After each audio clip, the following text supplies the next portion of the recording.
Hi folks, this is Tom, your frugal prepper. I am kind of doing this today from my webcam on my laptop, so not the best resolution or anything, but it's quick and easy. I watched Patriot Nurse's video today about preppers and survivalists are gonna die when the stuff hits the fan, and she made some very interesting points there. Um, and some things that some things I've kind of thought about before but never really put into words. Um, and I'd say number one, be careful of what kind of people that you surround yourself with. Be careful of people that have done nothing to prepare and think you're crazy for preparing, because they will be the ones that show up and try to steal your stuff because they will be completely unprepared and panicking and have no idea what to do. At the same time, try to get those people interested in doing some things for themselves and talk to them. Your neighbors, try to get them interested in doing some gardening. Try to gently encourage them to develop some of their own skills. But be wary of the friendly ones that will take your oregano and your basil from your garden when you offer it, but they never would consider planting their own oregano and basil plants. My goal of giving stuff away from my garden is to get people interested in maybe doing a little bit of their own gardening. And I also try to avoid people that constantly have drama in their lives. People who are constantly going through problems in their relationships and breakups and financial crises, and those people will suck the life out of you. And then you'll have to go suck the life out of somebody else to recover from it because you'll never get it back from them. Just avoid those people. Be nice to them when you see them, if you can. If you have to be rude to them to get them to go away, that's fine, in my philosophy. But you have to draw firm lines with some people. And guess what? When something really bad happens, those people who have been so busy dealing with their drama that they have done nothing else to prepare will be coming to see you, and it's going to be a lot easier to deal with them if you've already drawn firm lines in the sand on previous occasions. For me, another thing that really stood out was be flexible, and that's a big part of my prepping. And it always has been, although I've never really put that into words. But it's having the ability to improvise and trying to think about multiple things that you can do or multiple ways that you can solve a problem, and having some raw materials, supplies, and resources around to solve those problems. I think that knowledge is the most important prepping skill.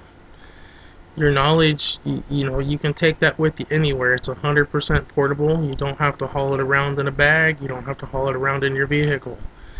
But knowledge, as in you need skills. You need practical applied science skills, chemistry, some basic chemistry, and self-defense skills, knowing how to defend yourself, knowing what to do when you're attacked and you feel that your life is threatened. And a big part of that is just not hesitating and getting the mindset that it's going to be your life or theirs right away, and fighting back right away. That doesn't necessarily mean you have to have a firearm, and a firearm may not be the optimum way to defend yourself in all circumstances. You may not be able to get to your firearm, or you may be in a gun-free zone and not be carrying your firearm. You're going to have some other options. And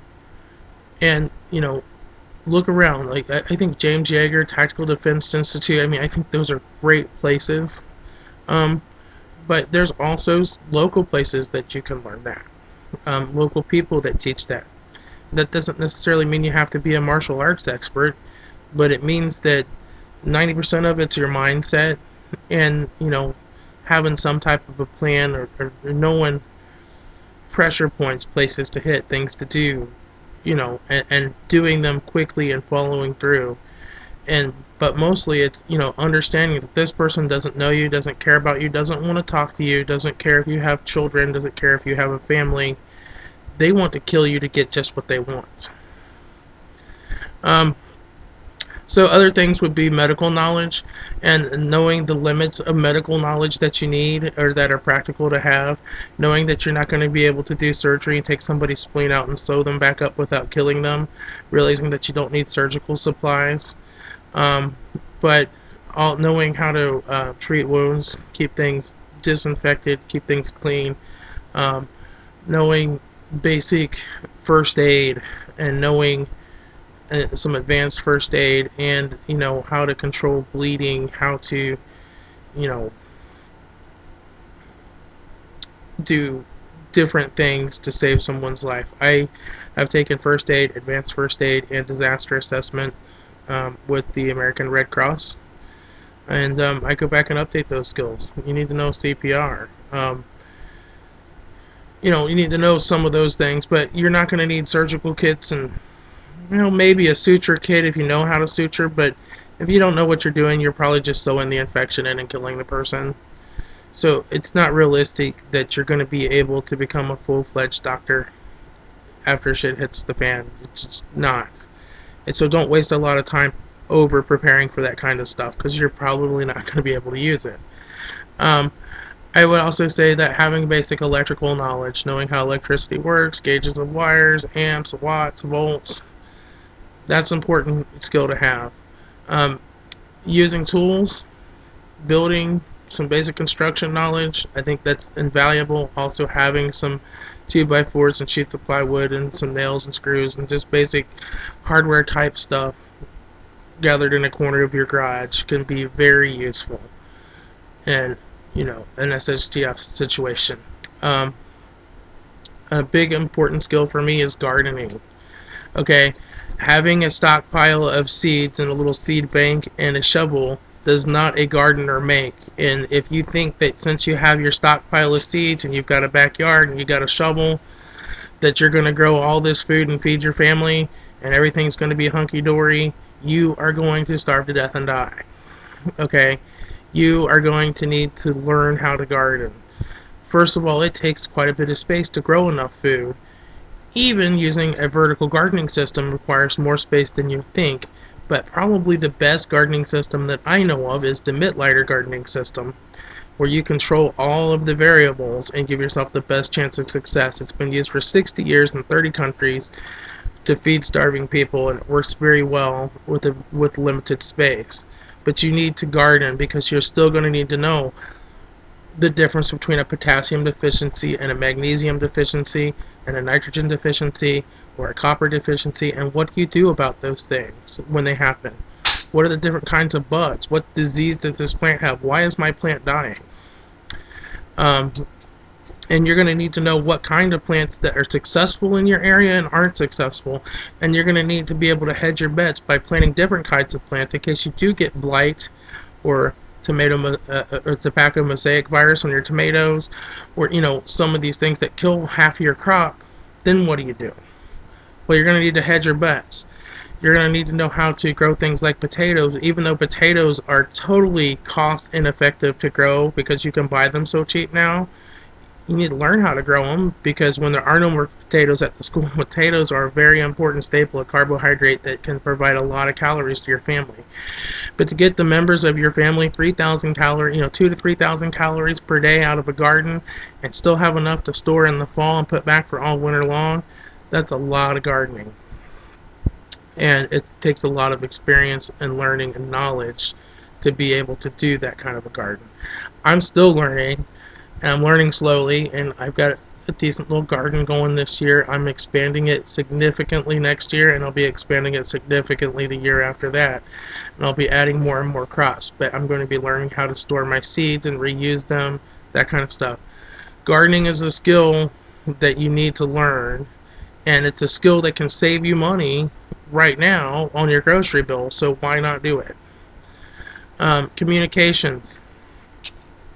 Get a ham license, get a small ham radio, get a technician class license, get a 2-meter 440 HT, get a piece of coax, get a cheap outside antenna. Look at my ham radio videos. I have a cheap antenna that you can build. I have this review on this radio. But learn how to use a ham radio, even if it's just a basic technician class, because you will be able to relay messages along, hopefully, with people who are more relatively local to you until you get to somebody that has an HF rig and a license and knows how to operate on HF. By all means, if you take it up and you like that hobby and you want to get into doing HF radio and get your general class or extra class license, that's great. But a technician class, my 5-year-old could probably study and pass the technician class test. All right, it's very simple and straightforward. And get your radio, learn how to use it, because communication is going to be important. Relaying phone messages, knowing who's alive, what cities are still around, is there still a functioning government. That's all stuff that is going to be very important to be able to find out. Am I the only one left? That kind of thing. Anyway, that's just some of my thoughts. Any questions or comments, I welcome them. And I just want to say to Patriot Nurse, thank you. I love your videos. You have some very interesting things that I've not thought about before that you bring up that I do have to think about. And just keep up the good work. And thanks, Tom, your frugal prepper.